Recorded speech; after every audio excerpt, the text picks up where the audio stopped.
Bienvenidos a este canal de filosofía, teología y la visión franciscana del hombre y de la vida. Vamos a hablar sobre problemas contemporáneos de la fe. Durante mucho tiempo se ha considerado el problema de la fe como un problema teórico y se ha pensado que la respuesta a este problema se encontraba ya en una buena apologética, es decir, una defensa de la fe, ya en una buena teología. Así se ha colocado el énfasis en los problemas de los conflictos entre la fe y la ciencia o la técnica o los valores humanos o la razón o la naturaleza, sin descuidar la importancia de las razones teóricas. Hoy día se estima cada vez más que la problemática habitual es muchas veces estrecha e ineficaz, como asimismo las soluciones de la apologética y de la teología. Es verdad que en el siglo pasado una mala presentación de la fe había realmente hecho nacer conflictos con la razón, la ciencia, el progreso, etc.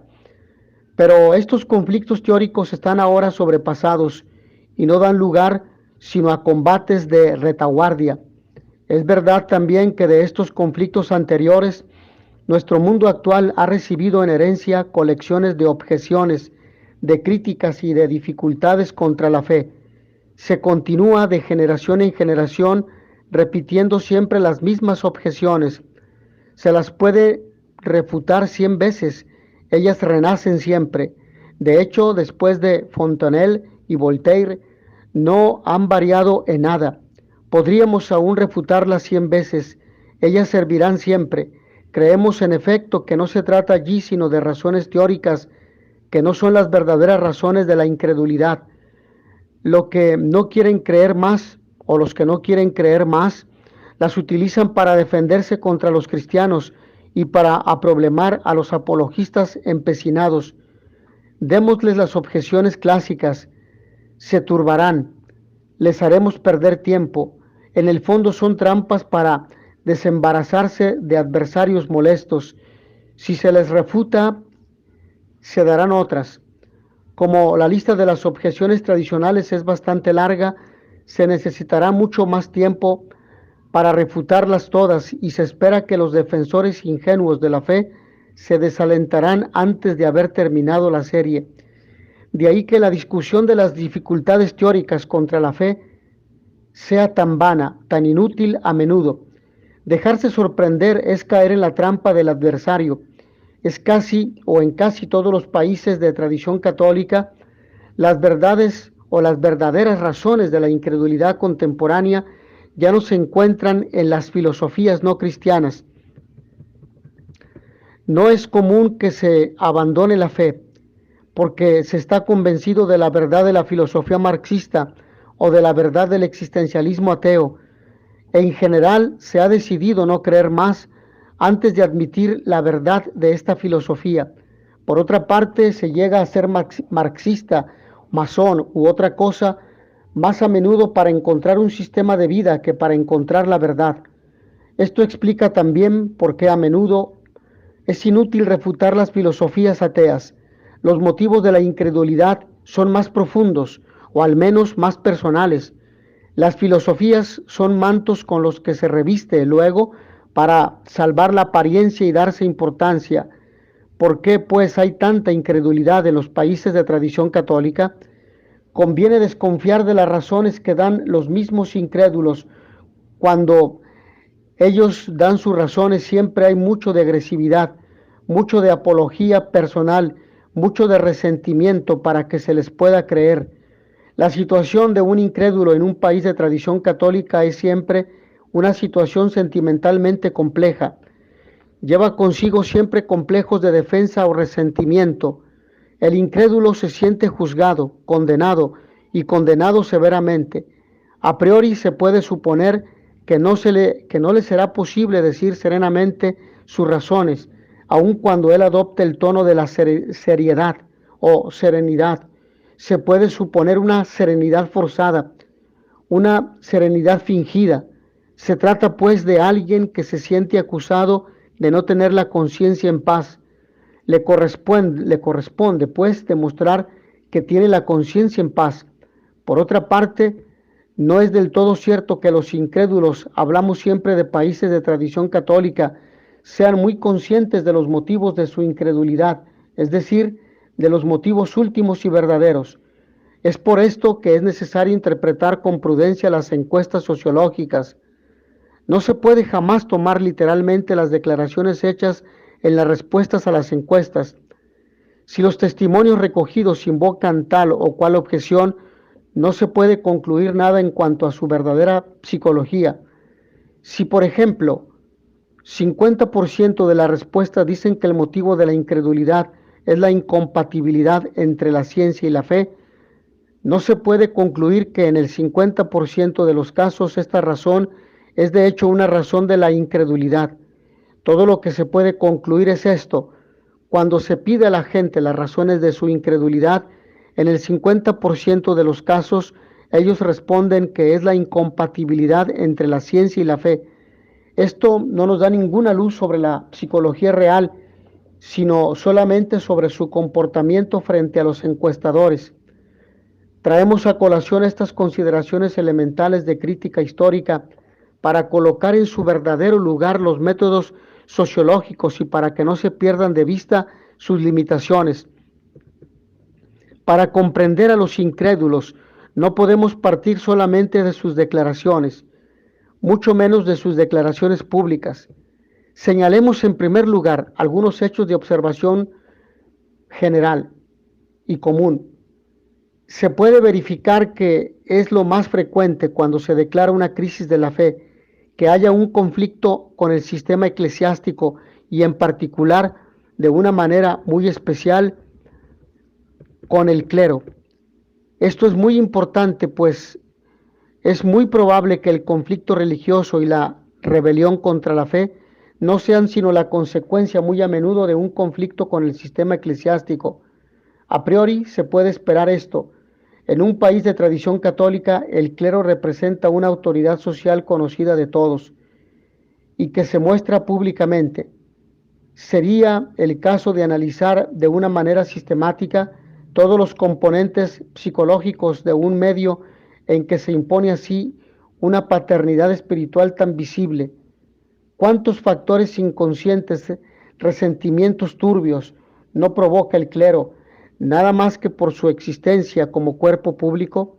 El clero representa socialmente un cierto orden moral. ¿No es acaso captado como un juez, un censor de todas las debilidades morales? ¿No es acaso el clero percibido como un factor inconsciente de opresión moral, sobre todo por aquellos que tienen con él pocas relaciones humanas y personales y solamente relaciones sociales funcionales? No queremos aquí hablar de las objeciones ordinarias o comunes contra los sacerdotes, que generalmente son señalados o criticados. Aquellos que beben, aquellos que expresan alguna situación de flojedad, aquellos que tienen abundancia de bienes materiales o que son amigos de los ricos, etcétera.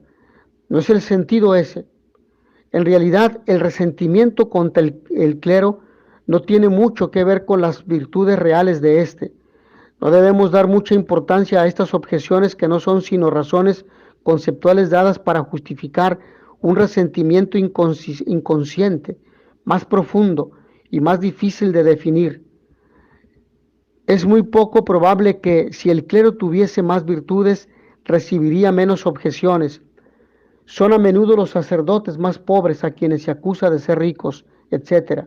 En realidad, hay algo que tiene que ver con la esencia misma del clero, o al menos con su manera de presentarse socialmente. Detrás de la incredulidad hay a menudo una especie de rebelión inconsciente contra la paternidad del clero, sentida como absorbente, opresiva o abusiva. Puede darse el caso de que el sujeto diga que, por el contrario, él tiene una gran admiración por los sacerdotes porque no tiene fe, pero que no tiene fe. No debemos aceptar literalmente estas afirmaciones. Es necesario ver lo que ellas esconden realmente. Es posible que el mejor clero sea también el que suscite la mayor incredulidad.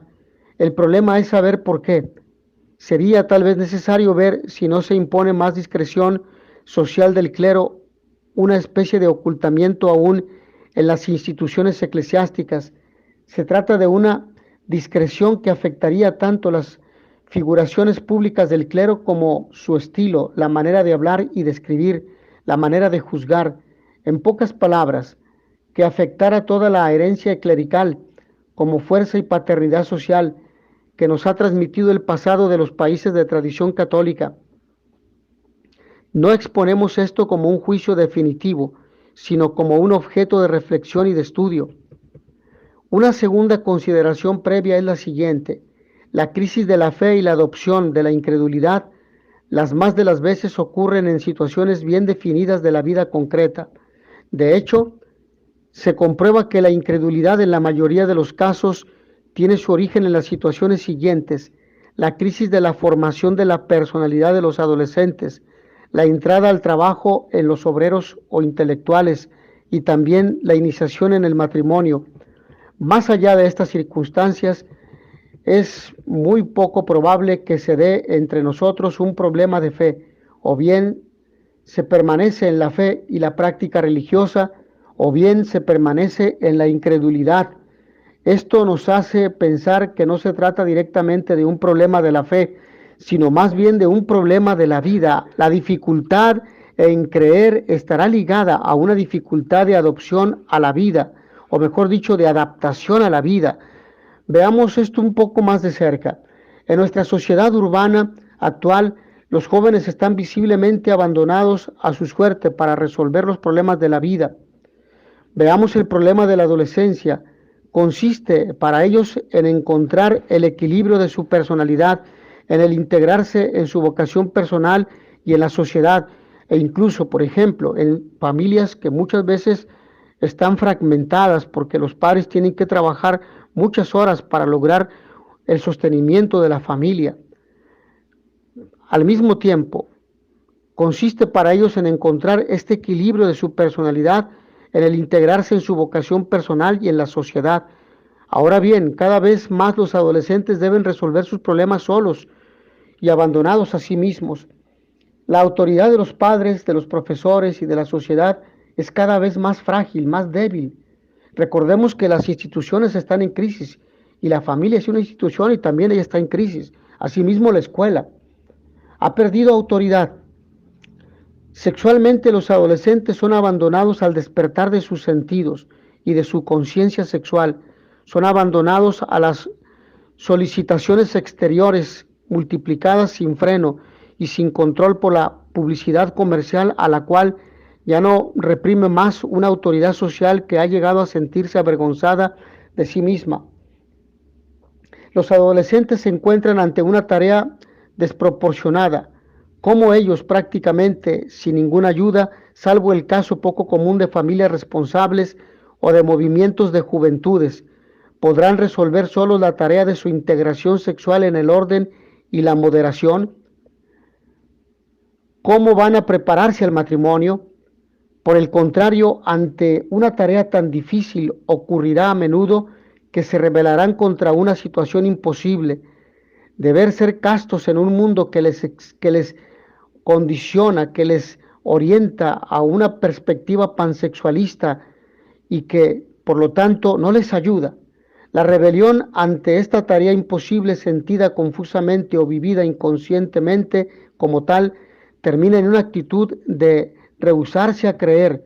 Se burla de la fe en Dios, de la sociedad, de todo el orden moral, de los valores, de las virtudes, de la castidad, etc. El abandono de la fe no es sino una consecuencia del abandono del orden moral, el cual o al cual la fe se presenta ligada socialmente. Pero podríamos ir más profundo. Podríamos decir que el abandono de la fe se debe al abandono de Dios, al abandono de la educación precisamente en la fe. Los padres no educan porque ambos tienen que irse a trabajar y porque quien se queda a cuidarlos es la abuelita o los hermanos mayores, que muchas veces son menores de edad, y otras veces quien educa y quien nos acompaña es la televisión. Recordemos que los programas en su mayoría son de entretenimiento y por lo tanto son pobres en formación de valores y de virtudes. No creemos que los adolescentes abandonen la fe para poder pecar más libremente. Esto sería muy simple.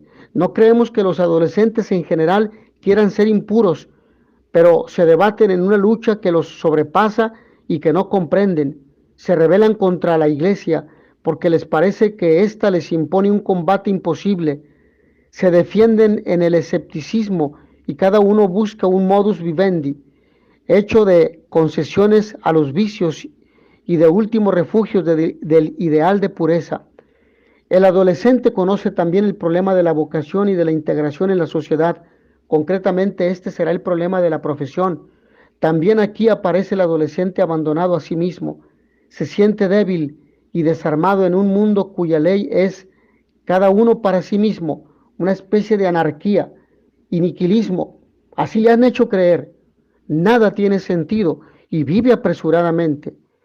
Y Dios para todos. Un mundo de concurrencia donde es necesario imponerse, luchar, defenderse, vencer para sobrevivir, entrar en el mundo de las modas y hablar como todos hablan para ser socialmente aceptados. Muy a menudo ni la familia ni el orden social dan garantías al adolescente. Ya no sabe qué hacer, afronta la vida con el temor del fracaso, de ser vencido.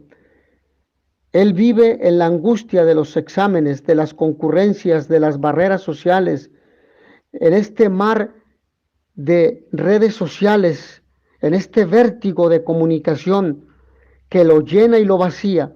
Siente la presión del grupo que le impulsa a ganar la mayor cantidad posible y lo antes posible, a aventajar experiencias que son propias del matrimonio y de edades avanzadas. Muy a menudo el problema es difícil, parece insoluble. Entonces el adolescente se rebela contra un mundo demasiado inhumano. Es el caso de los adolescentes que ingresan demasiado temprano al trabajo. Son bruscamente confrontados con el mundo de lucha, de concurrencia, de anarquía social que se esconde bajo el nombre de democracia. El adolescente se rebela o se desespera. La fe le parece algo risible. Dios, la religión, el clero le parecen garantizar este orden social que para él es un desorden inhumano. Él cree que es necesario endurecerse y rebelarse para poder vencer en la vida. Por lo demás, las humillaciones, las pruebas de todo orden no hacen sino reafirmarlo en esta idea. Los adolescentes en el trabajo son muy a menudo víctimas del medio en que trabajan, víctimas de los más fuertes y más ancianos, víctimas de sus patrones que los abandonan a su suerte y de sus familias que no les ayudan ni saben comprenderlos, víctimas de tener que trabajar para estudiar y luego no tienen tiempo para estudiar porque el trabajo les consume el poco tiempo o la gran la gran mayoría de su tiempo para el estudio. Pierden la fe porque se rebelan contra un mundo que los deja desarrollarse solos. Para defenderse se hacen escépticos. Los adolescentes son también confrontados con un problema más difícil, el de hacerse una concepción de la vida, una meta, un sistema de valores, un ideal de vida. En esto se sienten aún más abandonados a sí mismos. Muy a menudo la familia no les transmite ningún ideal vivo, ni valores, ni virtudes, ni buenos ejemplos. Muy a menudo los padres no tienen confianza en su autoridad o en sus propios valores y renuncian a transmitir con autoridad una concepción de la vida. Los adolescentes son abandonados en un mundo donde todo se discute, donde las ideas se chocan entre sí, donde los puntos de vista se multiplican sin orden, donde los sistemas más diversos se ofrecen como diversos atractivos. ¿Cómo escoger? ¿Cómo orientarse? ¿Cómo saber? ¿Por dónde caminar? Ante esta anarquía de ideas, ellos se sienten tentados a reaccionar con el escepticismo, mostrando así su incredulidad. Hay también en esto una rebelión contra una situación absurda. En efecto, es una situación absurda en la que un joven debe totalmente solo construirse una visión del mundo, saber separar lo verdadero de lo falso, lo auténtico de lo ilusorio. Un mundo frágil, sin voluntad, movido por la simple y sola emoción, muchas veces irracional, que se quebranta con mucha facilidad, que camina solo y que no quiere detenerse a escuchar el consejo de los padres, porque los padres se han dedicado a dar consejos y no a acompañar a sus hijos. ¿Cómo podrán sin experiencia y sin el juicio formado orientarse en ideas que tienen siglos de existencia? Se rebelan contra la fe, porque ésta no consigue imponérseles, ni darles, mejor dicho, ideas, ni proponerles nuevas formas de vida, con buenos ejemplos, con mayor fuerza, con experiencias claras. Esperan que alguien los conduzca, los motive, los oriente, les dé ejemplo, les muestre el camino a través de los desvíos y de los atajos de las ideas. Es poco común que un joven orientado por un sacerdote entregado y un poco perspicaz llegue a ser incrédulo. Pero, ¿cómo encontrar este apoyo? La impresión del absurdo de la vida, del desorden o anarquía de la sociedad, de anonimato de la vida colectiva, son impresiones de los adolescentes contemporáneos, porque el adolescente contemporáneo ha sido dejado solo, abandonado a sí mismo para hacer su camino en la vida, y esto constituye una situación inhumana. No es el mundo lo que es absurdo, es la autoridad del educador la que ha fallado. Los padres. Falta el ejemplo, falta el acompañamiento, falta la coherencia de vida. Esta crisis, que se podría llamar metafísica, se produce con frecuencia cuando se ingresa en una institución educativa neutra o de tonalidad escéptica o arreligiosa, o en el ingreso al trabajo, es decir, cuando el adolescente es abandonado en la feria de las ideas, sin tener un guía. El peligro no viene de las ideas mismas, no viene de las objeciones contra la fe, viene de la situación de angustia y de desesperación en que caen los jóvenes entregados sin guía a los problemas que sobrepasan sus capacidades. Para los jóvenes, pero aquí quisiera mencionar las jóvenes, al menos para aquellas que no trabajan en un medio muy duro, es a menudo en sus primeros años de matrimonio cuando caen en la incredulidad. Antes del matrimonio, ellas tienen con frecuencia una concepción solamente romántica de la vida, sin desarrollar sus virtudes femeninas, esperando la dicha de un milagro. El matrimonio les trae rápidamente la desilusión, trae consigo los problemas del carácter del esposo y de su adecuación a él, el problema de los nacimientos con todos los problemas morales que esto trae. Por eso hoy muchos jóvenes no se casan, aventajan experiencias que son del matrimonio y viven en unión libre. En la incapacidad de superar estas dificultades, los jóvenes se dejan desalentar y abatir por los primeros fracasos. Nadie les ha mostrado los obstáculos y la manera de luchar y de vencer. Se rebelan contra la fe porque ellas se rebelan contra la vida que les parece injusta. En todos estos casos, detrás del problema de la fe, está en realidad un problema de integración en la vida. Ante la dificultad concreta en su estado de soledad moral, esta soledad moral es el verdadero problema de los jóvenes contemporáneos. Los adolescentes se rebelan contra la fe porque ésta les parece súbitamente irrisoria, ridícula, incapaz de guiarlos en su crisis personal. En realidad no es la fe la que falla, sino un guía que sea capaz de dar la aplicación concreta en una situación difícil. No son las razones teóricas las que faltan, sino la persona que con autoridad y tacto sea capaz de ayudar a los jóvenes a encontrar su lugar en el mundo.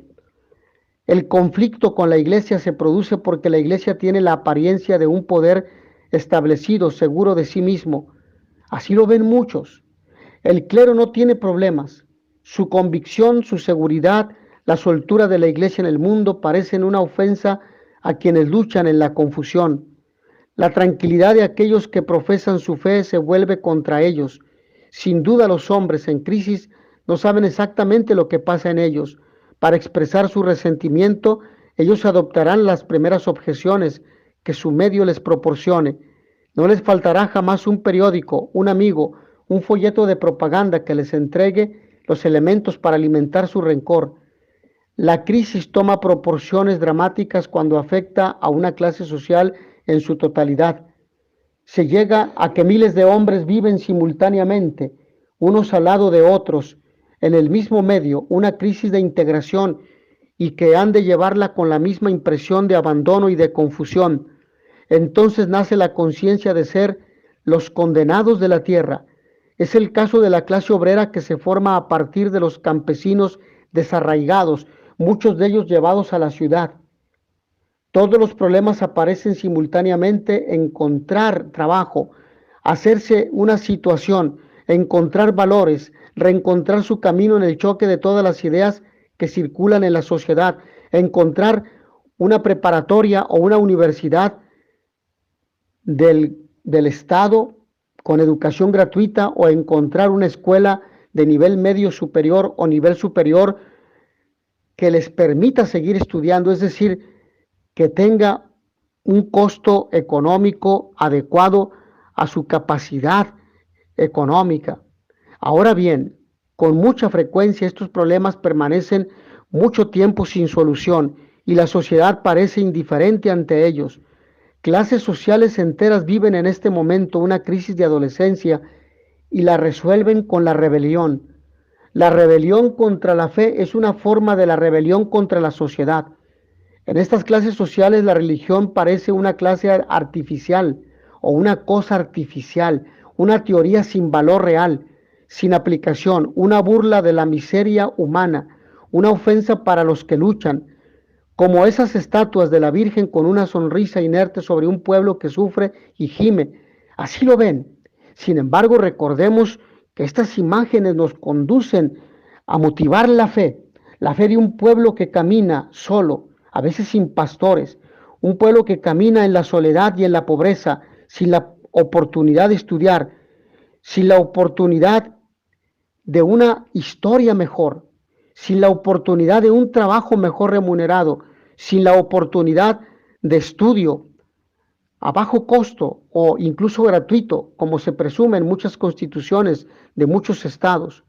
Sabemos que Dios camina con su pueblo porque es el buen pastor, y precisamente el clero, el presbiterio, los obispos, siempre como pastores convocan a la llamada a la esperanza, a encarnar esta fe en esas realidades inertes para darles vida, y sobre todo en los países de tradición católica, para salvar, para curar la herida del resentimiento provocado por ligar su existencia solo a esa sociedad. En conclusión, en estas condiciones se llega a ser incrédulo por el solo hecho de entrar en una determinada clase social. Es necesario señalar que no es solamente la clase obrera la que puede encontrarse en esta situación. En América Latina, muy a menudo la clase media, o lo que queda de ella, más educada, más consciente, siente más vivamente que los obreros estos problemas precisamente impiden la fe. Su situación es con frecuencia moralmente más insoportable. Se trata especialmente de los pequeños intelectuales o de los estudiantes pobres. Ellos serán quienes proporcionarán los mejores militantes a los partidos revolucionarios. El resentimiento es la mayor fuerza que une a las clases en estado de crisis. Es natural que los jefes, los partidos, los grupos de influencia se apoyen en el resentimiento para establecer su acción. Y aquí hemos de tener cuidado precisamente para evitar el neomarxismo, que es el que empodera a los pequeños grupos, precisamente reviviendo el resentimiento como una forma de protesta y de lucha contra las clases de poder, incluso la Iglesia como institución. Y por lo tanto, estamos llamados a ser heraldos de esperanza, heraldos de la fe y heraldos de la coherencia caritativa en un mundo vacío que vive en la oscuridad, precisamente en la crisis. Y por lo mismo hemos de llegar a hacer esta tarea de lo imposible posible, que es la respuesta al llamado que el Papa Pablo VI nos hacía en la década de los 70. vivir y construir la civilización del amor, motivados por la fe, la esperanza y la caridad. Es el heroísmo de una lucha permanente, el heroísmo de atreverse a vivir la fe cristiana. Es probable que el comunismo ante todo cuente con este resentimiento contra la sociedad y la iglesia, un comunismo que se ha revitalizado en los estados actualmente. Si no, echemos un vistazo a México, a Nicaragua, a Chile y a otros tantos países, no solo de América Latina, sino también de Europa y de otros continentes. Y este es uno de sus símbolos, precisamente, la lucha de clases y volver a presentar a la religión como el opio de los pueblos. De ahí se ve que para combatir el comunismo no basta mostrar que es anticristiano. Es posible que sea precisamente por ser anticristiano que es atrayente. Da una impresión o una expresión a la rebelión latente contra la fe y la iglesia. Será el partido más anticlerical que el que obtenga la adhesión de estas fuerzas. En estas condiciones poco interesa discutir sobre los principios. Son estos mismos los que por su estabilidad que ofende, provocan el resentimiento. Son los principios los que parecen burlarse de las dificultades concretas de la gente. Para que la fe sea posible, es necesario que los cristianos como personas podamos mostrar a las masas en estado de crisis el camino de la solución. Y este es Cristo. Y este es vivir los valores del Evangelio, el amor, la fe, la esperanza, la verdad, la caridad. Es necesario poder guiar este camino de la fe, del Evangelio, llevarlo a los demás, ayudar a encontrar una concepción de vida, una metafísica simultáneamente del realismo con un trabajo y un medio de vida humano. Si la fe no considera este aspecto de asistencia concreta y dinámica, no dejará de suscitar la hostilidad, cualesquiera que sean las virtudes consideradas objetivamente de aquellos que la representan. No abordamos aquí el problema de la evangelización. Hay grupos sociales que son colectivamente incrédulos porque no han recibido el anuncio del evangelio o porque la iglesia no se encuentra entre ellos presente y activa. En este caso, no hay un problema de la fe.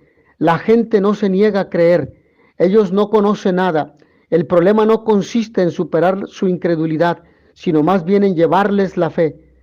Es el caso de las poblaciones trasplantadas que la iglesia no acompaña en su desplazamiento. Es el caso de las masas campesinas que se van a vivir a las ciudades, formando nuevos barrios donde no hay todavía parroquia o algún medio que sea suficiente para establecer con la iglesia un nuevo contacto. Nos encontramos más en un estado de ausencia de fe que en un estado de incredulidad.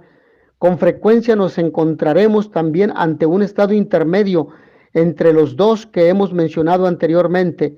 Se trata de masas en estado de crisis y de masas no privadas del todo de evangelización, pero suficientemente catequizadas, o mejor dicho, insuficientemente catequizadas. Finalmente, podemos señalar que la solución a los problemas contemporáneos de la fe se encontrará con frecuencia no en la teología, sino en un conocimiento más perfecto de los hombres que se enfrentan con las dificultades de la vida, pero también en un conocimiento más profundo de Dios, es decir, en una experiencia de fe, de oración, para que la fe sea creciente, para que fe y razón caminen y para que encontremos siempre razones que llevemos a los demás, que sean motivos para que el hombre siga creyendo, de tal manera que hagamos visible la fe en la solidaridad, en la caridad, en el perdón, en el amor, en la verdad, en la justicia, en la paz. Es necesario saber escoger los temas evangélicos y dogmáticos que convienen a la situación en que se encuentran nuestros interlocutores. No debemos intentar enseñarles todo el catecismo cuando ellos no están en disposición para recibirlo. Conviene sobre todo presentarles una visión del cristianismo que, más allá de la letra, les permita ver el espíritu del cristianismo. Esto supone no solamente el conocimiento de la teología y de sus recursos, no solo el conocimiento de los hombres y de sus problemas, sino además una larga experiencia de las afinidades que existen entre tales temas cristianos y tales situaciones personales y sobre todo la caridad evangélica. Es necesario concluir también que con la mayor frecuencia la catequesis será vana e ineficaz si ésta no se presenta en un contexto humano más completo, encuadrada dentro de una simpatía, de una empatía que actúa y de una colaboración discreta.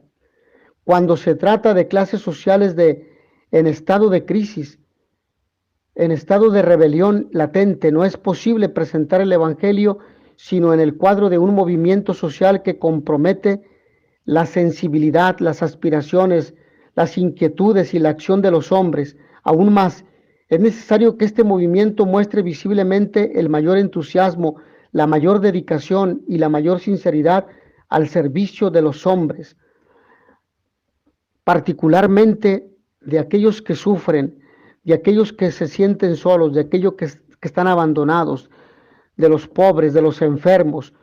Ni la familia, ni la catequesis, ni la parroquia pueden garantizar la perseverancia de los jóvenes. Recordemos que el núcleo es Cristo y que el Señor actúa por mediación de estas instituciones que son fundamentales.